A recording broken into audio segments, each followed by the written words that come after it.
Thank you. Thank you very much. The Beatles are known as Paul McCartney, John Lennon, George Harrison, and Ringo Starr. These four men are the ones who made the band famous throughout the world in the 1960s. Although the band had other members in the beginning, McCartney recently gave an explanation for why one of them was cut from the group and eventually left it.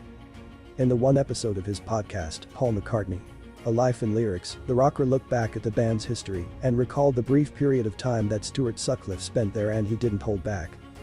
He wasn't very musical, Stuart. He loved his music, but he just wasn't. McCartney opined about his one-time bandmate. In fact, he said that Sutcliffe admitted it, that he was a lousy musician and that he knew his limitations. According to McCartney, every one of the Beatles' original members had prior musical experience except for Sutcliffe. All of us had played guitar, so the transition to go to bass wasn't too hard. He shared of his own journey from transition from focusing on playing guitar in the group to bass. He added that Stuart hadn't spent enough time learning instruments and musicality, so he had to learn from the ground up, and apparently that didn't go well. The rock star went so far as to openly acknowledge that the Beatles were aware Sutcliffe wasn't good enough and that they didn't want anybody else to know it.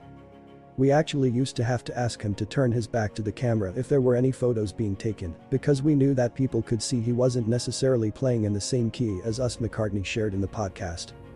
Sutcliffe was a member of the Beatles from 1960 until 1961. After he left the group, McCartney took over bass duties.